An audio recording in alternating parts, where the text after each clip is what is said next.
ये कहानी सुनकर आपकी आंखें नम हो जाएंगी, क्योंकि ये घटना किसी ना किसी के घर में हमेशा घटती रहती है। एक गरीब पिता की दो संतानें थीं, एक बेटा और एक बेटी। असली माँ का देहांत हो चुका था और घर में नई सौतेली माँ आई थी। शुरुआत में सब ठीक था, लेकिन धीरे धीरे सौतेली माँ का असली रूप सामने आने लगा। वो बच्चों से कठोर बातें करती, खाना छुपा कर रखती, खुद खा लेती और बेटा बेटी को बस झूठे बर्तन में खाना और बासी रोटियां देती। बेटा अक्सर अपनी छोटी बहन का हाथ पकड़कर चुपचाप रोता और कहता और फिर बोलता, दीदी तू चिंता मत कर, मैं बड़ा होकर तुझे सब दुखों से बचाऊंगा। बहन मुस्कुराने की तो कोशिश करती, पर उसकी आंखें सब बयान कर देती। पिता रोज मजदूरी करने जाते और बच्चों की ऐसी हालात के बारे में पिता को कुछ नहीं पता होता। एक दिन सौतेली माँ ने दोनों को मारते हुए कहा, तुम दोनों मेरे बच्चे नहीं हो, मेरे खाने और मेरे घर पर अपना हक मत जमाओ।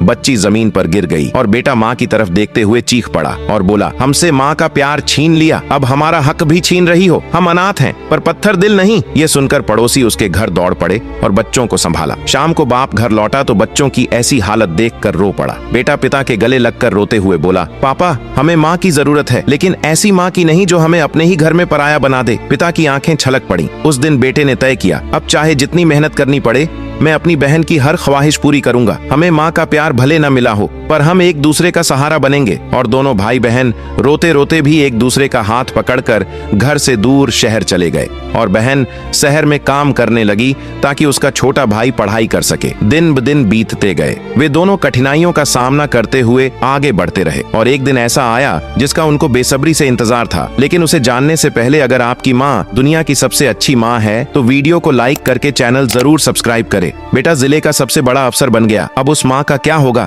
जिसके कारण ये अपना घर छोड़े थे? आगे देखने के लिए कमेंट करें। पार्ट 2।